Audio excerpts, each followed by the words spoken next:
Hello students, welcome to our channel Curiosity Education. Now we are moving ahead with a new topic that is electric current. अभी तक हम सिर्फ basic पे ही चल रहे थे. फाइनली हम इलेक्ट्रिक करंट की डेफिनेशन देखेंगे and formula, SI unit and all the important things related to electric current. ठीक है, so let's go with the definition first. It is the rate of flow of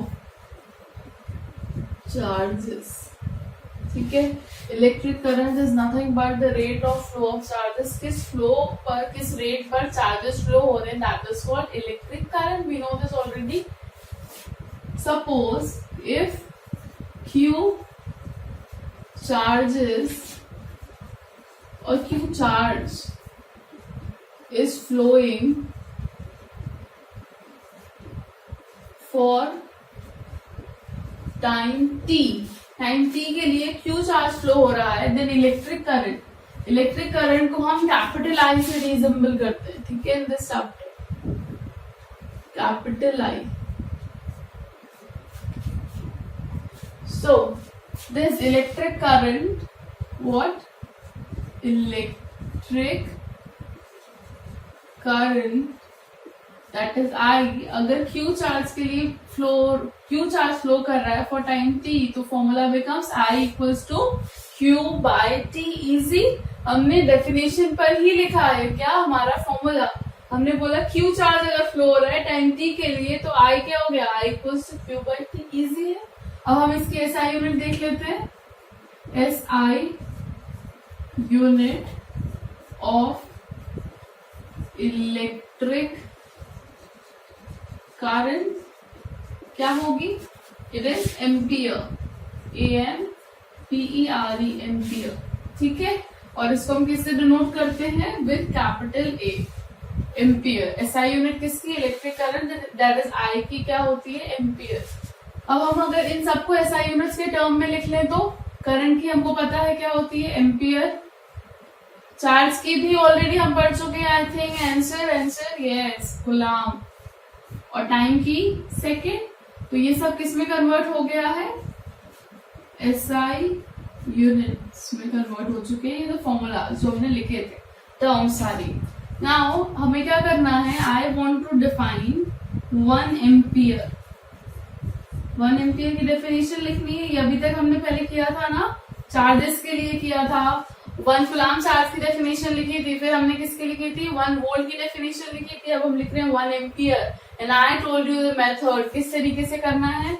जब भी आपको 1 ampere या ऐसा units को डिफाइन करना है तो आप क्या करिए? सबसे पहले 1 लगाइए इस फॉर्मूले में. फॉर्मूले को क्या कन्वर्ट कर लीजिए? सबकी एसआई यूनिट्स में कन्वर्ट कर लीजिए और उन सबके आगे 1 लगा दीजिए. और उसके बाद इस फॉर्मूले को देखकर लिखिए डेफिनेशन 1 एम्पियर की. बहुत इजी हो जाएगा, याद नहीं करना पड़ेगा. That I have already told you, telling you again. ठीक है, so let's write down the definition of 1 ampere. When 1 coulomb of charge flows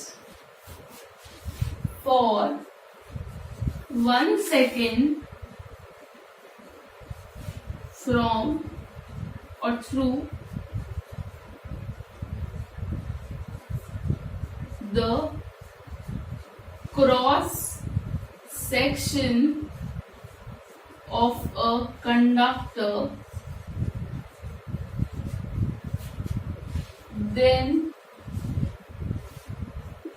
it is said to have 1 ampere current.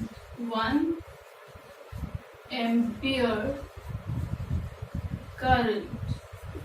So हमने यहाँ पे देखकर लिखा है क्या? When 1 coulomb charge flows for 1 second through a cross section of conductor. Conductor का cross section मतलब just for example this is our conductor, metal rod है, वायर है, तो जिस एरिया से वो एंटर करेगा that is called cross section. ठीक है, सो बस आपको ये लाइन ऐड करनी है, through the cross section of a conductor. then it is said to have 1 ampere current. क्या बोल रहे हैं? 1 coulomb of charge flows for 1 second through the cross section of the conductor, then it is said to have 1 ampere. तो हमने यहीं से देखकर लिखा है, तो आपको याद नहीं करना पड़ेगा, बिकॉज ऐसे बहुत सारे SI यूनिट्स आएंगे जिनको आपको डिफाइन करना पड़ेगा. Already we have defined 3 units, 1 coulomb, 1 volt and 1 ampere. हम आगे जाएंगे तो ऐसे हमें और भी डिफाइन करना पड़ेगा. That is why I am telling you again and again, learn the definition. पहले डेफिनेशन याद करिए और उसी डेफिनेशन पर लिखना सीखिए फॉर्मूला, या उल्टा भी कर सकते हैं, फॉर्मूले को देखकर डेफिनेशन भी लिख सकते हैं, है ना. वो करो, उसके बाद सिर्फ SI यूनिट्स में कन्वर्ट कर दो, सबके आगे 1 लगा दो और फिर उसको डिफाइन कर दो. तो हमें कुछ भी याद नहीं करना है, सिर्फ एक चीज याद करिए और हमने कनेक्शन क्रिएट करते गए और आगे बढ़ गए. ठीक है. इलेक्ट्रिक करंट, यू नो, हम इलेक्ट्रिसिटी पढ़ रहे हैं तो ऑफकोर्स कितना इंपॉर्टेंट टॉपिक होगा. बोर्ड्स में या कॉम्पिटिशन में क्वेश्चन तो आते ही है. यहाँ से डेफिनेशन पर डायरेक्ट क्वेश्चन आ सकते हैं, MCQs के फॉर्म में फॉर्मूले पर क्वेश्चन आ सकते हैं, SI यूनिट्स पे तो यू नो वेरी वेल आते ही हैं. एक क्वेश्चन ध्यान से समझना कि जो SI unit of electric current है वो एम्पियर है. ये तो आपको क्लियर है. एम्पियर क्यों? After the name of the scientist we know very well. ठीक है. बट एक और होती है, अगर ऑप्शन में दिया है एम्पियर नहीं दिए तो आप ये भी लिख सकते हैं ना. ऐसा नहीं, कभी कभी हम भूल जाते हैं. सो करंट की SI यूनिट यहाँ पे मैं लिख देती हूँ. हम एक और यूनिट लेकर चलते हैं करंट की, that is coulomb per second. जिसको हम ऐसे भी लिख सकते हैं, कूलम सेकेंड इनवर्स. यहीं से आएगी ना ये एम्पियर, सॉरी करंट की यूनिट, है ना. एक्चुअली ध्यान से समझिए, कूलम पर सेकेंड को ही हम एम्पियर बोलते हैं. तो हमने बहुत सारे क्वेश्चन कवर कर लिए. डायरेक्टली डेफिनेशन आ सकती है 1 मार्क की, तो क्वेश्चन वहां से आ गया. फिर फॉर्मूले पर बेस्ड क्वेश्चन आ सकते हैं, जो न्यूमेरिकल्स आपके कवर हो गए. फिर SI यूनिट्स, और ये तो सबसे इंपॉर्टेंट है, ये तो बहुत बार फ्रीक्वेंटली पूछ लिया जाता है बोर्ड एग्जाम में डायरेक्टली. तो हमने सारे पॉइंट्स कवर करे हैं. किसके लिए? इलेक्ट्रिक करंट के लिए. अब हमें कुछ और पॉइंट्स लिखना है फॉर द सेम टॉपिक. जो इंस्ट्रूमेंट किसको मेजर करेगा इलेक्ट्रिक करंट को, उसको हम बोलते हैं ammeter. So the instrument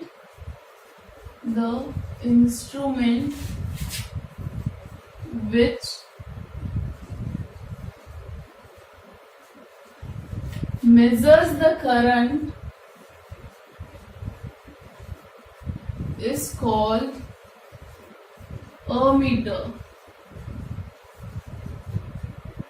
and always connected in series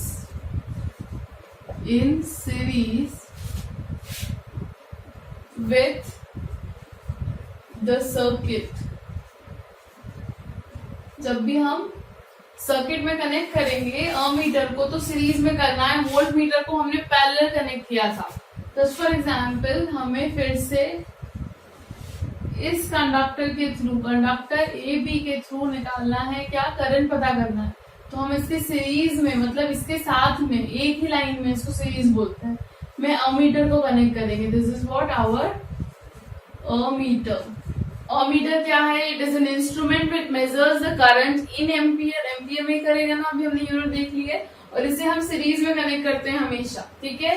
तो ये पॉइंट बहुत इंपॉर्टेंट है, इसे लिख लेना. एक और पॉइंट है that as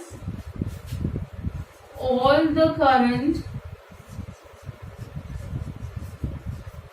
flows from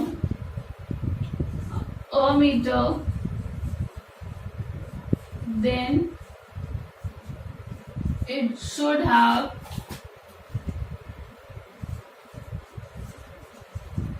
low resistance.